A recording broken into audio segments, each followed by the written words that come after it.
오늘 이곳에 계신 성령님, 우리에게 말씀하시고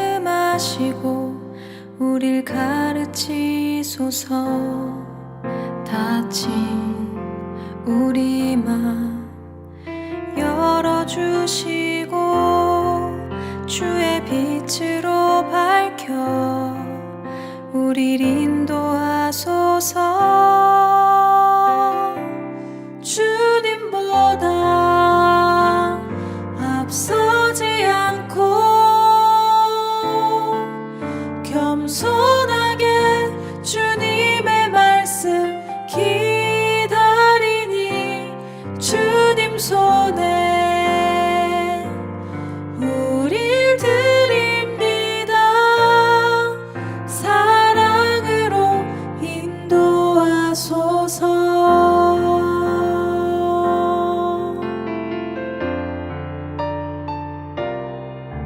오늘 이곳에 계신 성령님, 우리에게 말씀하시고 우릴 가르치소서.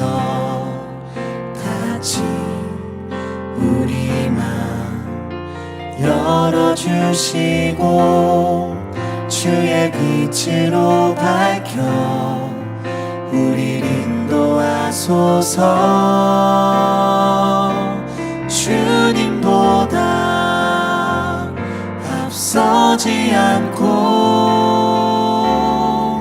겸손하게 주님의 말씀 기다리니 주님 손에 우릴 드립니다. 사랑으로 인도하소서.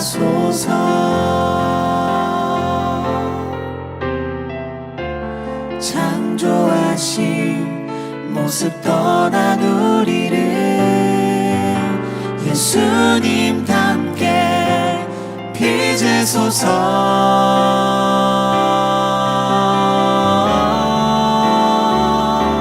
주님보다 앞서지 않고 겸손하게 주님의 말씀 기다리니 주님 손에 우릴 드립니다. 사랑으로 인도하소서. 주님보다 앞서지 않고 겸손하게 주님의 말씀 기다리니 주님 손에 우릴 드립니다. 사랑으로 인도하소서.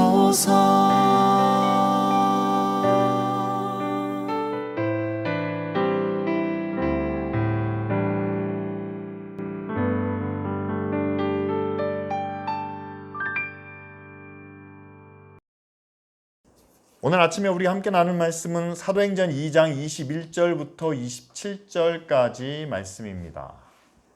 누구든지 주의 이름을 부르는 자는 구원을 받으리라 하였느니라. 이스라엘 사람들아, 이 말을 들으라. 너희도 아는 바와 같이 하나님께서 나사렛 예수로 큰 권능과 기사와 표적을 너희 가운데서 베푸사 너희 앞에서 그를 증언하게 하셨느니라. 그가 하나님께서 정하신 뜻과 미리 아신 대로 내어준 바 되었거늘 너희가 법 없는 자들의 손을 빌려 못 박아 죽였으나 하나님께서 그를 사망의 고통에서 풀어 살리셨으니 이는 그가 사망에 매여 있을 수 없었음이라. 다윗이 그를 가리켜 이르되 내가 항상 내 앞에 계신 주를 배웠으며 나로 요동하지 않게 하기 위하여 그가 내 우편에 계시도다. 그러므로 내 마음이 기뻐하였고 내 혀도 즐거워하였으며 육체도 희망에 거하리니. 함께 읽습니다. 이는 내 영혼을 음부에 버리지 아니하시며 주의 거룩한 자로 썩음을 당하지 않게 하실 것임이로다. 아멘. 오늘 본문 말씀은 오순절 이후에 베드로가 처음으로 많은 사람들에게 전한 설교의 일부분입니다. 사실 이 설교로 인해서 초대교회가 시작되었다라고 우리는 생각할 수 있죠. 여러분, 그렇다면 베드로가 어떻게 예수님을 증거했을까?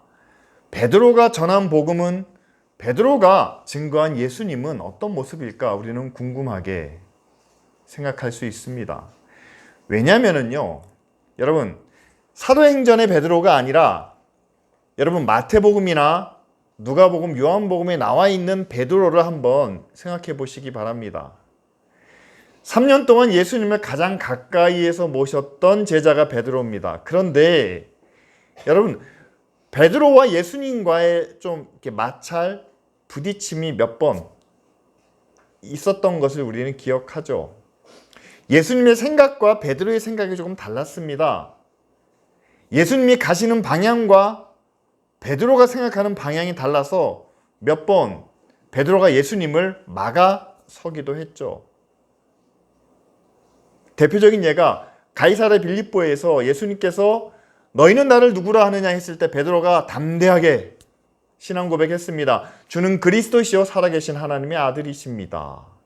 이것 때문에 예수님께서 베드로를 얼마나 칭찬하셨는지 모릅니다. 그런데 그 칭찬을 받은 베드로가 예수님께서 이제 내가 십자가에 달려 죽어야 된다 라고 하자 예수님 절대 그럴 수 없습니다 라고 그 앞을 막아서려고 했죠. 그래서 예수님이 베드로를 향해서 사탄아 내 뒤로 물러가라 라고 이렇게 말씀하셨습니다. 또 한 번은 변해산에서 예수님께서 얼굴이 환하게 빛나시고 옷이 흰색으로 변하십니다. 아마 환상 가운데겠죠. 모세와 엘리야가 예수님 양옆에 서 있는 것을 베드로가 보게 됩니다. 그러니까 얼마나 기뻤을까요? 얼마나 놀랐을까요? 예수님 여기가 정말 좋습니다. 여기에 초막 셋을 짓고 여기에서 우리가 살면 얼마나 좋을까요? 그런데 여러분, 그럼 베드로의 기대, 베드로의 바람은 지금 산 밑에서 어떤 일이 벌어지고 있습니까? 한 아이가 귀신이 들려서 그 아버지가 나머지 제자들에게 와서 이 아이를 좀 고쳐달라고 사정을 하는데 아무도 그 아이를 고쳐주지 못했습니다.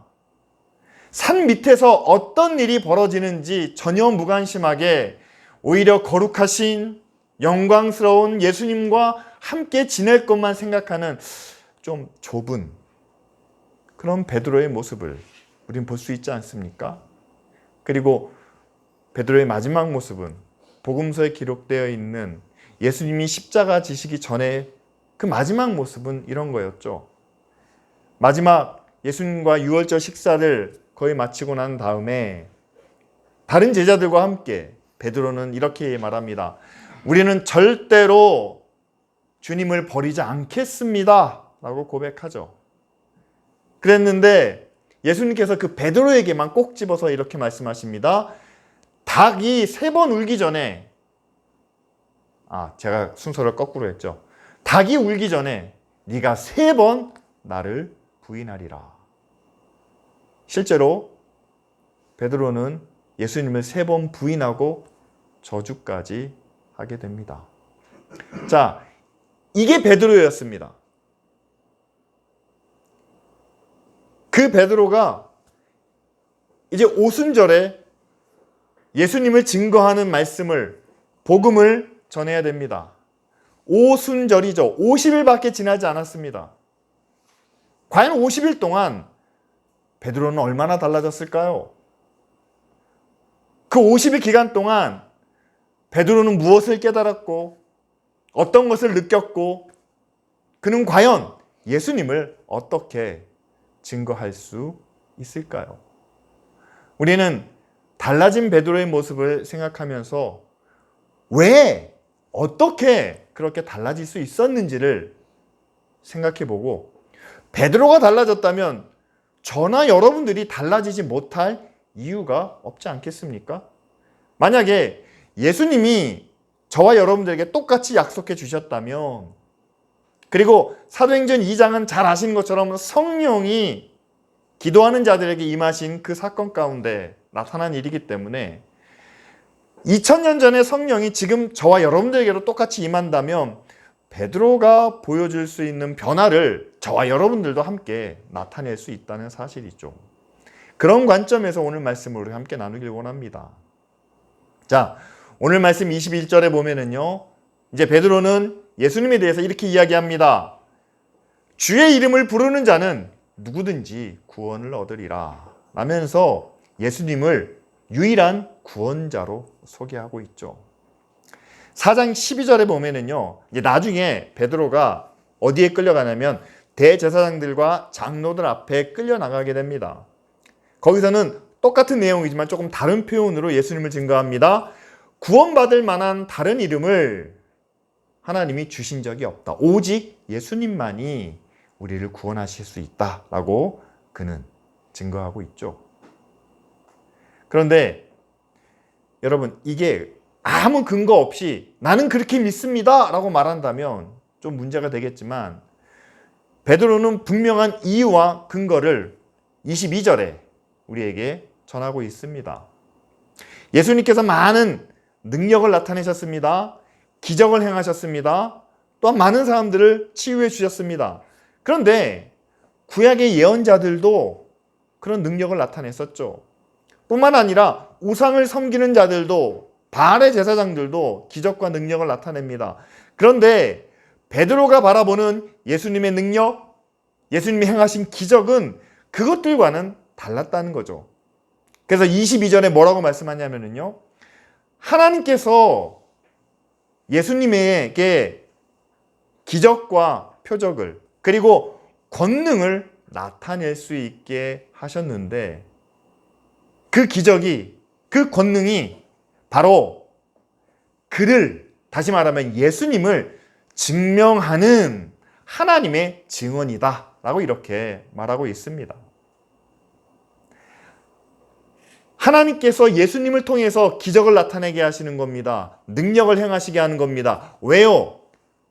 바로 예수님이 내가 보낸 구원자다, 메시아다 라는 것을 하나님이 직접 증언하시기 위해서 바로 그런 능력을 행하게 하셨다는 사실이죠. 따라서 예수님의 능력은요, 복음서를 보면 그냥 능력이다 라고 표현되지 않습니다. 구약의 예언을 성취하는 능력. 어떤 예언입니까? 하나님의 사람, 구원자, 메시아에 대한 예언이죠. 그 예언을 성취하는 능력, 치유, 그리고 표적. 예수님은 그런 능력을 통해서 자신이 하나님께로부터 왔다는 것을, 그리고 하나님의 거룩한 사명, 구원을 이루기 위해서 오셨다는 것을 나타내셨고, 또한 그것이 하나님이 직접 보여주시는 증거와 같다라고 베드로는 이렇게 이야기를 하죠. 근데 여기서 중요한 것은 뭡니까? 예수님께서 표적을 행하시고, 예수님께서 능력을 행하시고, 예수님만이 그 능력을 하실 수 있다라고 끝났으면, 그렇죠, 예수님이 십자가를 지시고 우리의 구원자가 되셨구나 라고 끝이 날 텐데, 예수님이 마지막 떠나시기 전에 제자들에게 뭐라고 말씀하십니까? 그 모든 권세를, 예수님께서 아버지께로부터 받은 그 모든 권세를 이제는 제자들에게 나누어주는, 이제 제자들에게도 같은 권세와 능력을 주시는 그 약속의 말씀을 우리에게 주고 계시지 않습니까? 성령이 너희에게 임하시면 너희가 권능을 받는다 라고 하시는데, 그 권능이 무엇을 의미하는 걸까요? 하나님의 아들로 이 땅에 오신 예수 그리스도가 나타내셨던 모든 권능, 그것을 이제는 믿는 우리와 제자들뿐만 아니라 믿는 모든 사람들과 교회를 향해서 그 능력을 주셨다라고 약속해 주시는 말씀이 아니겠습니까? 따라서 여러분, 예수님이 행하신 능력, 기적, 그리고 그것을 통해서 치유받고 은혜받고 또한 공급받은 그 모든 것들을 우리가 함께 기뻐하고 즐거워할 수 있습니다. 그런데 그 능력과 기적은요, 단순히 우리가 받은 것으로 인해서 기뻐하고 즐거워하는 그런 능력이 아니라 그것을 통해서 예수님만이 우리의 구원자시고 예수님이 하나님의 아들로 우리를 구원하기 위해서 이 땅에 오셨다는 사실을 우리에게 분명히 보여주는, 증거하는 그런 능력이라는 것을 우리는 함께 꼭 기억해야 되겠죠. 그리고 똑같은 능력을, 똑같은 권세를 믿는 우리에게도 허락해 주셨습니다. 우리가 가지고 있는 능력은, 성령을 통해서 우리가 받은 능력은 어떤 것인가요? 성령의 9가지 열매도 있고 또한 성령의 은사도 있습니다. 그러나 모든 믿는 사람들이 다 공통적으로 나타낼 수 있는 예수님의 능력, 예수님이 얼마나 많은 사람들을 만나서 그들을 사랑해 주셨습니까? 아무리 악하고 더러운 죄인이라도 그들이 다가왔을 때 예수님은 따뜻하게 안아주셨습니다. 그들을 사랑해 주시고 그들을 이해해 주시고 그들을 용납해 주셨다는 사실이죠. 그리고 제자들의 발을 씻어 주실 만큼 주인과 선생이 되어 제자들을 섬기시는 그런 모습을 우리에게 보여주셨죠. 우리 시대의 사랑이 능력이라는 것을 우리는 인정할 수밖에 없습니다. 힘 있는 사람으로, 높은 사람으로 낮은 자리에서 섬기는 것도 우리는 능력이라고 인정할 수밖에 없습니다. 예수님께서 지금 우리 시대에 보여주시는 가장 큰 능력이 있다면, 여러분, 병 고치는 능력도 아니고 귀신을 쫓는 것도 아니고 앞날을 예언하는 것도 아니고, 지금 우리 시대에 가장 아프고 가장 괴롭고 가장 힘든 우리의 외로움과 죄와 악한 것에서 구원해 주시는 그 사랑과 용서와 섬김의 능력이 아니겠습니까? 그렇죠. 하나님께서 우리가 구원받았다는 사실을, 그리고 우리가 하나님의 자녀가 되었다는 사실을 직접 증언해 주시는 기적이 있습니다. 세상 사람들은 전혀 사랑할 수 없는 누군가를 사랑하는 능력, 그리고 세상에서는 절대 용서받을 수 없는 그 죄를 용서해 주시는 능력. 아무도 그 자리에 가려고 하지 않습니다. 왜 우리가 거기까지 낮아져야 됩니까? 왜 우리가 그런 일까지 해야 됩니까? 라고 하는 그런 세상에서 낮아지고 섬기는 능력. 여러분, 지금 우리 믿는 사람들을 통해서, 또한 교회를 통해서 이 사랑과 용서와 섬김의 능력이 나타난다면, 이것은 바로 하나님이 우리에게 주시는, 우리에게 허락하신, 이 사람이야말로 구원받은 사람이다, 이 교회야말로 하나님이 함께 하시는 교회다라는 것을 세상 가운데 증거하시는, 확인시켜 주시는 그런 증인인 줄 믿습니다. 그렇죠. 베드로에게는 그 능력을 볼 수 있는, 그 기적을 깨달을 수 있는 그런 성령의 은혜를 허락해 주셨다는 거죠.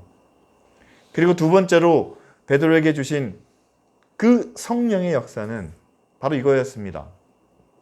그는 예수님이 십자가에 달리시기 직전까지 예수님의 십자가를, 또한 고난과 죽음을 인정하지 못했습니다.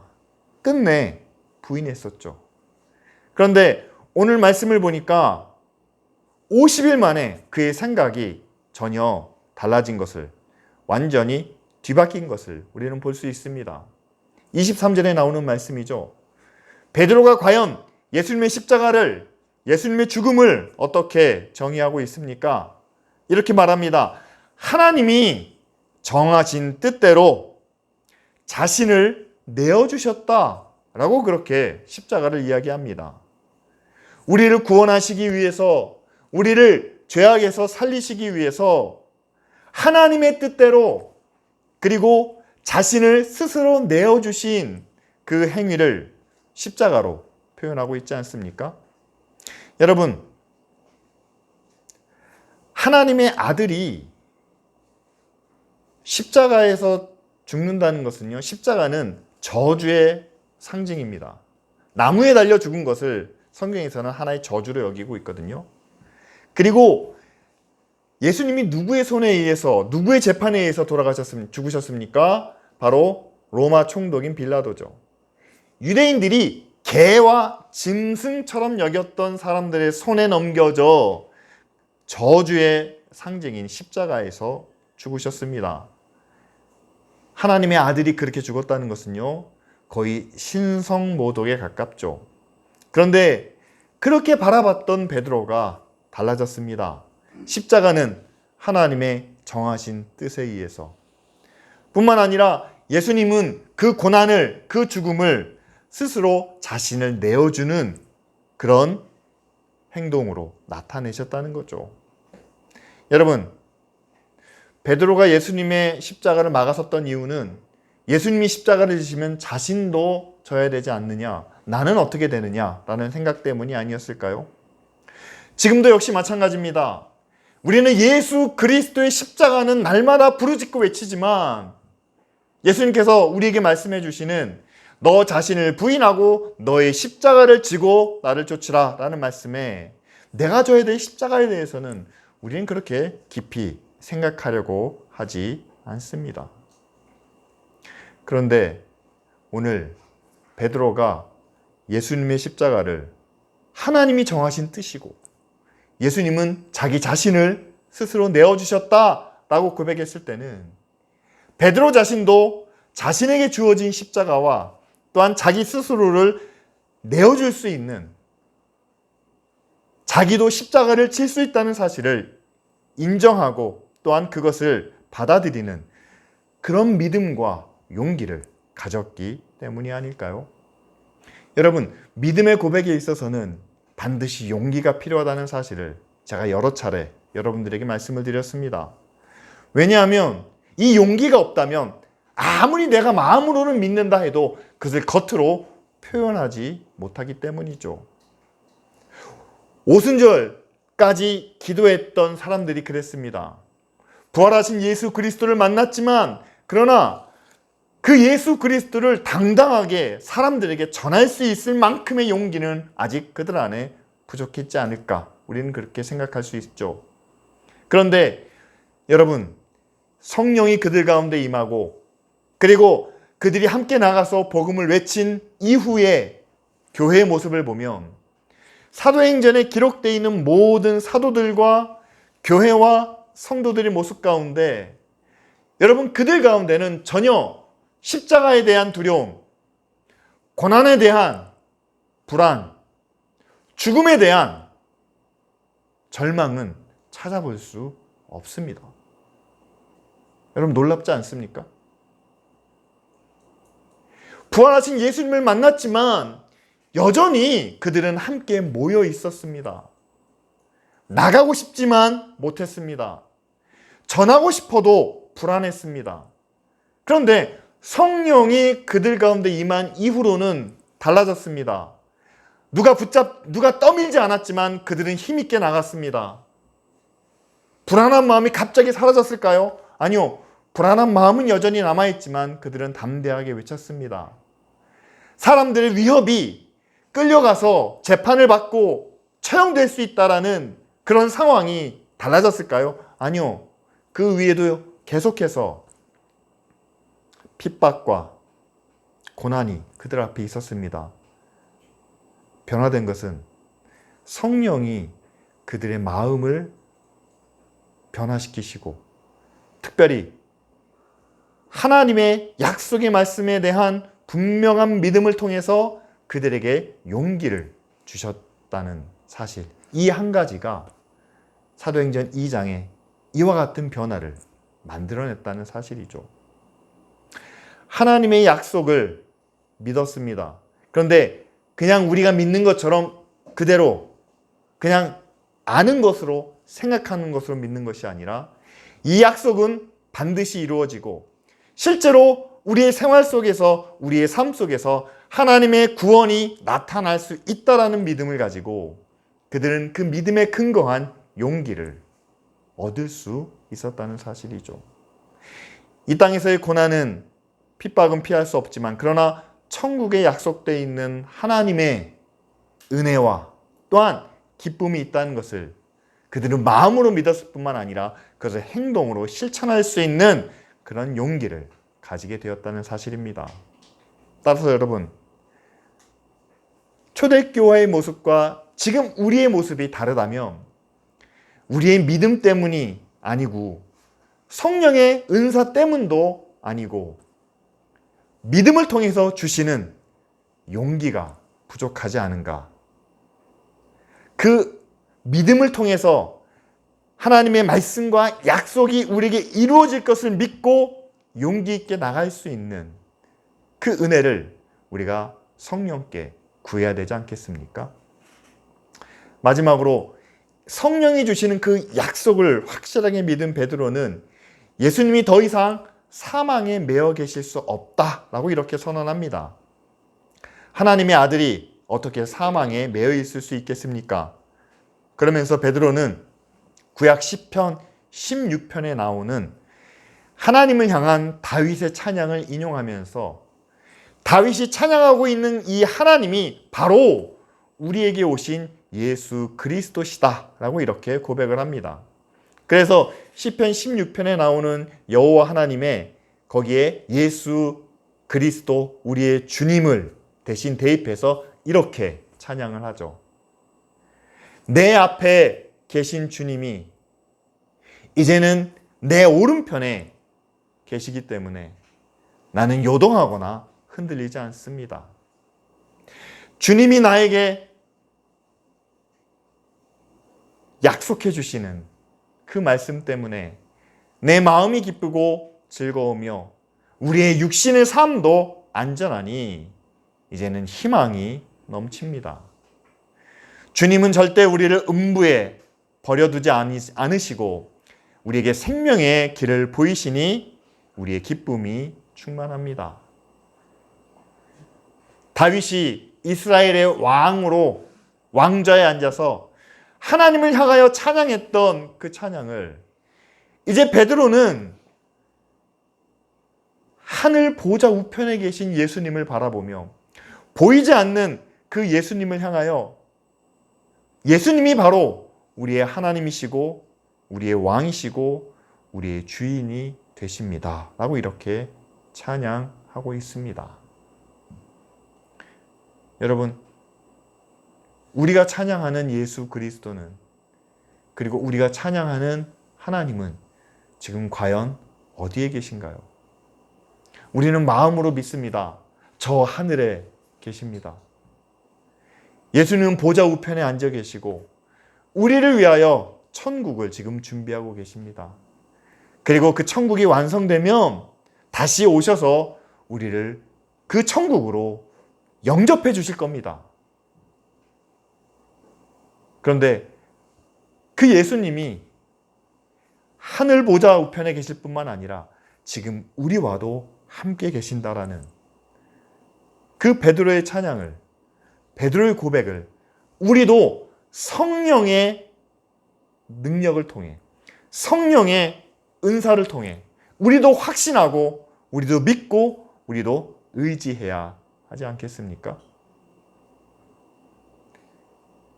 그 예수님이 우리 오른편에 계심으로 우리는 요동하지 않습니다.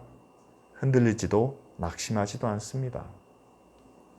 그분이 우리의 주가 되시니 우리의 마음은 기쁘고 또한 즐겁습니다. 우리의 육신마저도 안전하고 또한 희망이 넘칩니다. 여러분, 이 고백이 저와 여러분들이 함께 불러야 할 찬양이 되어야 하지 않겠습니까? 그런데 여러분, 이렇게 예수님을 찬양하며 예수님 앞에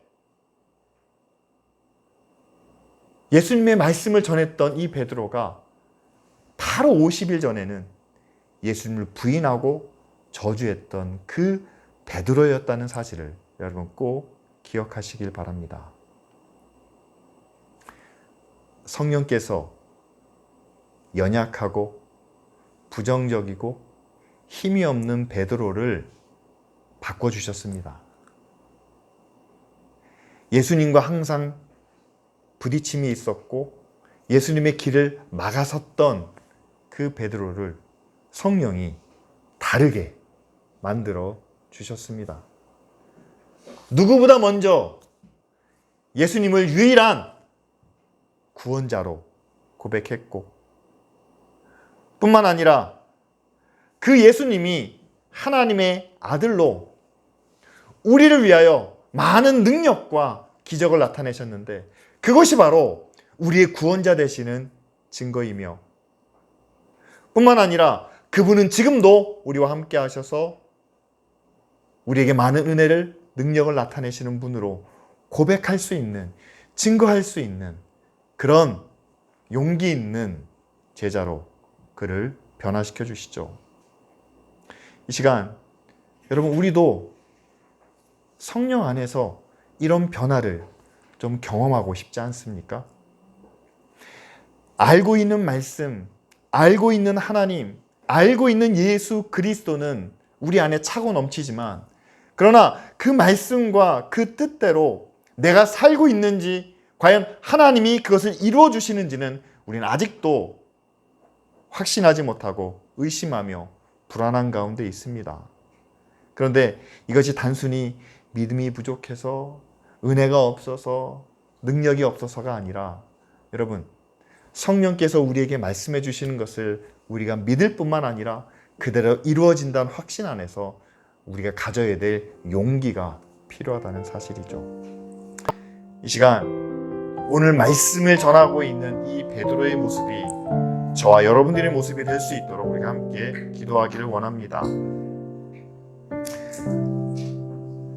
부활과 승천을 경험했지만 그러나 여전히 두려움 가운데 기도했던 베드로 위에 성령의 은혜를 통해서 담대한 모습이 또한 두려워하지 않은 모습이 나타난 것처럼 우리도 하나님을 알고 있습니다. 우리도 예수 그리스도의 십자가를 붙들고 있습니다. 이제는 성령께서 그 모든 약속을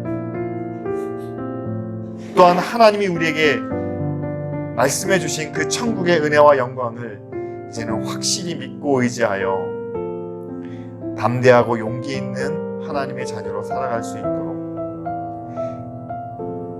그리고 우리를 통해서 하나님의 구원이 하나님의 능력이 우리 주변에 있는 많은 사람들에게 나타날 수 있도록 우리 이 시간 다 같이 함께 하나님 앞에 기도하시겠습니다.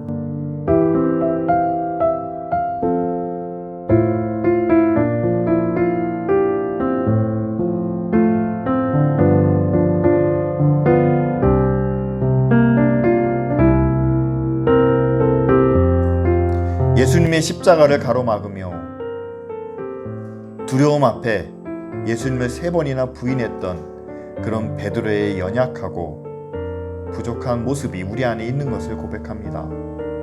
하나님을 알고 믿는다고는 하지만 세상 가운데서 하나님의 사랑과 하나님의 능력을 온전히 실천하지 못하는 또한 세상 가운데서 하나님의 의를 당당하게 드러내지 못하는 부족한 우리를 하나님 불쌍히 여겨주시기를 원합니다. 이제 베드로에게 임했던 그 성령이 지금 이 자리에 함께한 모든 하나님의 자녀들에게 임하게 하여 주시옵소서. 베드로를 변화시켜 주신 것처럼 하나님 우리도 변화되게 하여 주시옵소서. 약속의 말씀이 우리의 마음과 생각을 다스리실 뿐만 아니라 우리의 삶 속에 행동할 수 있는 실천할 수 있는 그런 용기까지 허락하여 주시옵소서. 그래서 이제 우리도 우리가 하나님의 자녀인 것을 구원받은 믿음의 사람인 것을 능력과 기적으로 증거하는 자들 되게 하여 주시옵소서.